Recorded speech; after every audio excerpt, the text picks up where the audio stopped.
Al-Husayn, he says about those people. Now Al-Husayn, it's a whole story about that as well.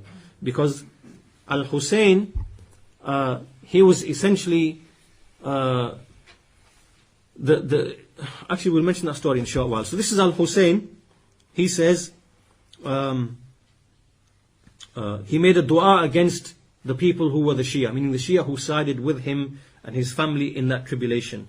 And he said, "O Allah, if you make them to enjoy for a while, then split them with the splitting, and split them into divergent paths, and do not make their rulers happy over them, for verily they invited us to support us, but then they showed enmity towards us and killed us." Right? Here, Al-Husayn, when he's making this dua, there's actually a history behind this whole incident. Right? And we'll mention that history in a short while, inshallah. But basically, Al-Husayn, before he was murdered at Karbala, he made many, as is found in the books of the Shia, that he made many supplications against those people who initially they claimed to support him, then they backstabbed him. Then they're the ones who actually killed him. The Shia are the ones who actually killed Husayn. Right? They backstabbed him and they killed him. We'll come to that story in a short while. And likewise, Al-Husayn, he says in another supplication, he said, "You people, you hasten to give the pledge of allegiance like birds come, and you flock together like the flocking of moths, then you let go of all of that." He said, "May foolishness, remoteness and destruction be from the taghuts of this ummah, those who throw the books behind their backs. Then you fail us and you fight against us. May the curse of Allah be upon the oppressors." And so the point being here that there are many texts from Al-Hasan and Al-Husayn and Ali bin Al-Husayn as well. All of them who were basically reviling and criticizing these people who were in that time, who claimed ascription to Ali, but they were the most backstabbing of people, cowardly of people. Right? Now, this comes to the story of Al-Husayn. So we need to mention that as well, so you understand the history of why these people believe what they believe. So what happened is that with Al-Husayn radiyallahu anhu, when Muawiyah, who was the first of the rulers after the four caliphs, he was the first of the kings and the best of the kings in Islam. And so when he passed away, then his son Yazid bin Muawiyah, he took power. And he was based in Sham. And then he sent people out requesting that everyone come under his obedience, to give him the pledge of allegiance and to come under his obedience. So what happened is that all of the senior companions, they actually gave him the pledge of allegiance, because they know from the Sunnah it is to obey the ruler, whether he is sinful, whether he is righteous, to obey the ruler, because this is a command in the Sunnah. So the major senior companions gave him the pledge of allegiance. However, Al-Husayn and Ibn al-Zubayr, they didn't come under his authority because they had certain reasons. They felt that they didn't want to come under his authority. And what then happened is that from Kufa, so remember there's Sham over here and there's Kufa over here in Iraq, and then down here we have in the peninsula, Makkah and Medina, where the companions were present. And so when Yazid, he made this request, and then many of the companions, the senior companions, they came under his authority and they gave the obedience. But Husayn and Ibn Zubayr, they didn't give the pledge of allegiance. Now remember, all of this is following on as tribulation from the initial murder of Uthman. Right? These are all things which are happening as a consequence of the initial murder of Uthman. So then what happened is that there were large groups of those Shia in Kufa who had been on the side of Ali previously. Right? Previously, before, when the issue of Uthman happened, and there was difference of opinion between Talha and Zubair and Ali, and the issue of the camel, the battle of the camel took place when the Sab'iyya got involved and stirred that tribulation. So those people who were from the Shia of Ali who stayed with him, there were large groups of them in Kufa. What they began to do is they began to write letters to Al-Husayn in Makkah. And they would say to him, "Come to us. There's so many of us. We will give you the pledge of allegiance. Come, lead us. Be our leader." And so when these letters were coming to him, he sent a man by the name of Muslim bin Aqil. This man was called Muslim bin Aqil. So he sent him to go and investigate, see what's happening here, and see, is there really this type of support there? And so Muslim bin Aqil, he went to Kufa, and in Kufa he found, or it is in some reports, that there were 18,000 people. 18,000 people in one report, and some other reports mention 40,000, much more. That this number of people gave him a pledge of allegiance, that we are now, under your authority, under the authority of Al-Husayn, that we are with you, we support you, and so on and so forth. So when Muslim bin Aqil, when he turned up in Kufa, he was hosted by a man called Hani bin Urwa, who he stayed in his house. But Muslim bin Aqil, when he came, and he came face to face with these people who were supposedly from the Shia of Ali, meaning those who sided with Ali in the fitna, he saw from them certain things. He saw that these people are very quick to change colour. They're like chameleons, very quick to change colour. And he saw that historically as well, these people had behaved in a certain way with Ali and with Al-Hasan. They'd acted treacherously with respect to them. So he wasn't totally sure. He wasn't really 100% sure of these people. Are they really, firm in what they are saying or not? So what happened is that Al-Husayn, when he received word from his representative Muslim bin Aqil that yes, there is a large number of people here ready waiting for you, he then set out. Al-Husayn then left Mecca to go to Al-Kufa. Now when he did this was his ijtihad.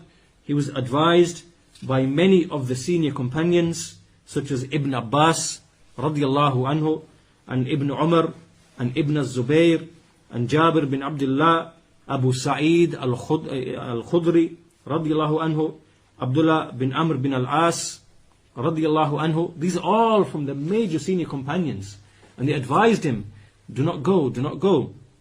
But he made his ijtihad, and he was also advised by his brother Muhammad bin al-Hanafiya not to go.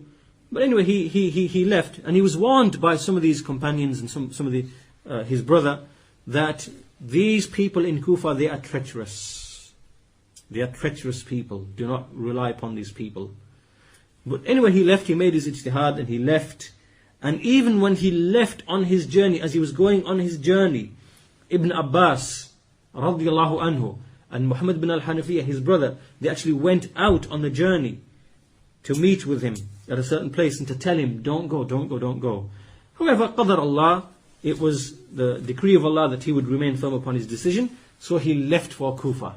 Okay, so now Al-Husayn is on the way to Kufa from Mecca. Now what's happened is, meanwhile, when we go back to Kufa here in Iraq. So over here there's Yazid bin Muawiyah, and he's heard that there's like a opposition to him in Kufa. So he sends an army general. This army general is Ubaydullah bin Ziyad. So he came with a large army. When he came with a large army to Kufa, then those Shia who were from the Shia of Ali, who gave the pledge of allegiance to the representative of Al-Husayn, who was called Muslim bin Aqil. Remember, this man, Al-Husayn sent him to Kufa, and he was given the pledge of allegiance. When these people learned that this army commander has been sent by Yazid bin Muawiyah, and he came into Kufa, they changed sides. They basically stabbed Muslim bin Aqil and Al-Husayn in the back. Right? So basically they abandoned Muslim bin Aqil. They left him until Muslim bin Aqil, as is mentioned in the narrations, that he was basically literally left on his own as a single man. Not a single one of these people remained with him. Right? So they just deserted and abandoned him. And what happened as well is that this Muslim bin Aqil and Hani bin Urwa, in whose house Muslim bin Aqil was staying in Kufa, and a third person, Abdullah bin Yaqtar. They were deserted by the Shia, and when Ubaydullah bin Ziyad came with the army, these three were captured and they were killed. They were killed by Ubaydullah bin Ziyad. But before he was killed, Muslim bin Aqil, he'd managed to send a letter to Husayn. And Husayn was on the journey to Kufa. And in this letter, he said, Muslim bin Aqil, he informed al-Husayn that the Shia have deserted me and you should turn back. It's no point you coming to Kufa because these people have been treacherous and they have deserted us. So you should turn back. And so what happened is that those people who came with al-Husayn, there were a large number of people who came with al-Husayn, those people also then left al-Husayn and started making their way back to the home or whatever else, until there was only al-Husayn left with his family members. So then what happened is, when they were on the journey, they decided to, instead of going towards Kufa, they turned westwards and they came towards Karbala, which is coming back this way now towards the place called Karbala. And so they came to Karbala. And it is here then that when they came to Karbala, that al-Husayn, this is now in Iraq, he began to speak about these Shia, calling them, as is mentioned in narrations, even in the books of the Shia, that because of the fact that they backstabbed, this backstabbing that they did, that they are taghuts and they are criminals, and many of these things which are narrated about them. It's a sermon that he gave, in fact, and the sermon is documented in the books of the Shia themselves.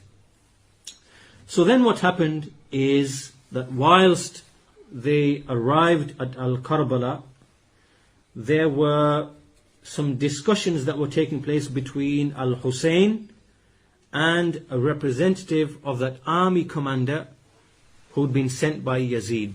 This army commander was called Ubaydullah bin Ziyad. You remember him, right?